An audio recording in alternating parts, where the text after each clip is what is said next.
बिस्मिल्लाहिर्रहमानिर्रहीम। पिछले वीडियो में हमने ख़त का ढलान कैसे हासिल करते हैं देखे।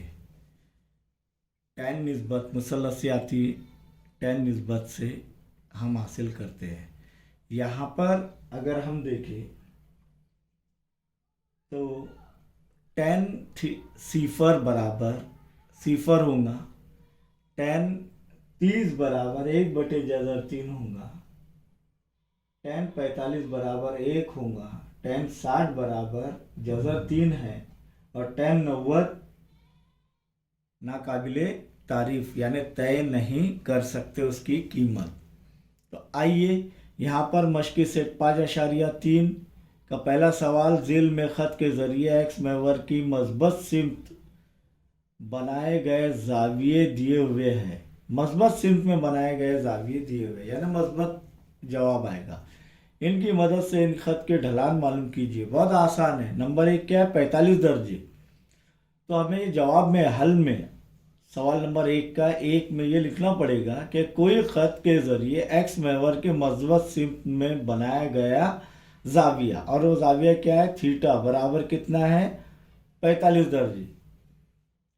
तब उस ख़त का ढलान, तो इसीलिए ख़त की ढलान बराबर टैन थीटा। जब जाविया दिया हुआ है तो डायरेक्ट टैन थीटा लेंगे, और टैन थीटा यानी टैन 45, और टैन 45 हमेशा 1, उसकी कीमत क्या है? 1। तो यहाँ पर वजह लिखने का है, सिंस यानी क्योंकि टैन 45 हमेशा क्या रहता है? इसकी निस्बत 1/1 यानी 1 आती है। तो यहाँ पर दिए गए ख़त का ढलान, दिए गए ख़त का ढलान 1 है। अब आप कहेंगे कि सर यहाँ पर आप इनकी जो है यूनिट्स, इकाइयाँ क्यों नहीं लिख रहे हैं? क्यों? क्योंकि ये निस्बत है और निस्बत की कोई इकाई नहीं होती। 9वीं जमात में हमने मैथ फर्स्ट में सीखे है। नंबर 2 क्या है? 60 दर्जे। तो क्या लिखेंगे?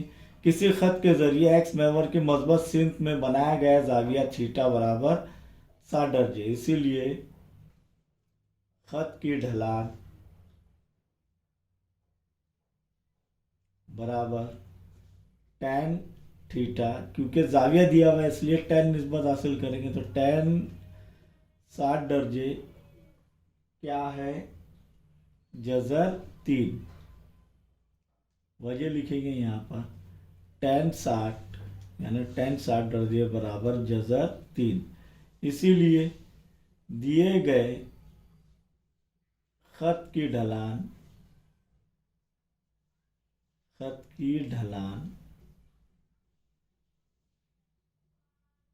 क्या है?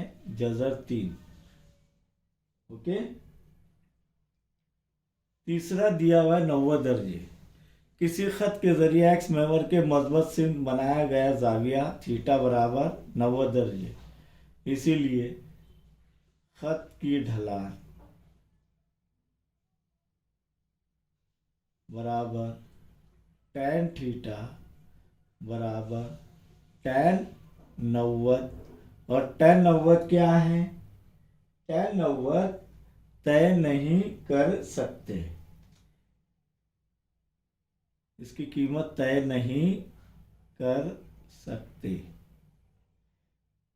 इसीलिए हम लिख सकते हैं कि दिए गए ख़त की ढलान तय नहीं की जा सकती है। इसलिए दिए गए ख़त की ढलान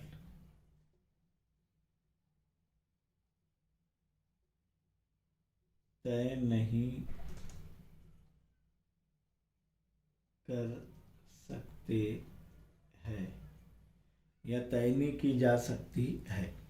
सवाल नंबर 2 देखेंगे कि झील में दिए हुए नुकात से गुजरने वाले हर ख़त की ढलान मालूम कीजिए। अब यहाँ पर 2 नुकात दिए हुए और क्या मालूम करने का बोल रहे हैं? ख़त की ढलान। अब ख़त की ढलान कैसे हासिल करेंगे? कि सबसे पहले जब दो नुकात और उनके मद्देदिन दिए हुए हैं तो उन्होंने उसे फर्ज कर लेना चाहिए कि x1 y1 और x2 y2। तो नुकात ए के मद्देदिन 2,3 क्या रहेगा, x1 y1, यानी x1 की कीमत 2, y1 की कीमत 3। बी 4,7 x2 y2, ये फर्ज कर ली। अब हमारे पास ज़ाब्ता है खत के ढलान का। क्यों? क्योंकि हमारे पास अब मद्देदिन आ गए हैं, डायरेक्ट हम 10 निस्बत नहीं ले सकते और 10 निस्बत से ही वो ज़ाब्ता हासिल हुआ है। तो इसीलिए खत की ए बी खत की ढलान क्या रहेगा बोलिए, y2 नफ़ी y1 बटे x2 नफ़ी x1 बराबर क्या रहेगा, y2 क्या है 7 नफ़ी y1 3 बटे x2 4 नफ़ी x1 2। देखिए यहाँ पर हमें ख़त की ढलान मालूम करना है, दो नुकात का दरमियानी फासला मालूम नहीं करना है, उसका ज़ाब्ता अलग है। हमने देखे उसका ज़ाब्ता दो नुकात का दरमियानी फासले का कि जज़र x2 नफ़ी x1 कॉस कुव्वत 2 जमा y2 नफ़ी y1 कॉस कुव्वत 2, लेकिन वो जज़र में, लेकिन ढलान हासिल करने के लिए y2 नफ़ी y1 बटे x2 नफ़ी x1, 7 में से 3 गए, 4 बचे, 4 में से 2 गए, 2 बचे, 2 एका 2 दूनी 4। इसीलिए खत ए बी की ढलान क्या है, 2 है।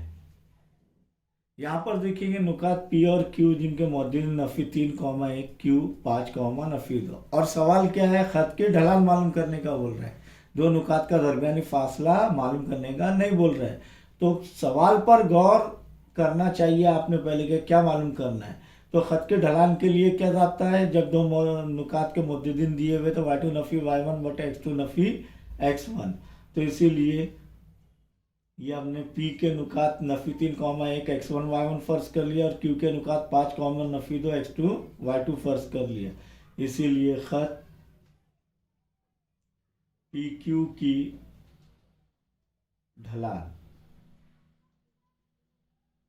बराबर y2 नफ़ी y1 बटे x2 नफ़ी x1 बराबर क्या होगा, y2 क्या है नफ़ी 2, नफ़ी ज़ाब्ते का है, और y1 क्या है 1 बटे x2 क्या है 5 नफ़ी x1 क्या है नफ़ी 3। ये नफ़ी ये ज़ाब्ते का है और ये नफ़ी 3 मौजूद है। अलामतों का ख्याल रखना चाहिए, नफ़ी 2 नफ़ी 1 नफ़ी 3 बटे 5 नफ़ी ज़र नफ़ी जमा 3। इसीलिए ये बराबर क्या होगा, नफ़ी 3 बटे 5 जमा 3 8। 3 और 8 कोई एक पहाड़े में नहीं आते हैं, इसीलिए खत के ढल ये वैसी के वैसी रहने देना निस्बत। इसीलिए PQ खत की ढलान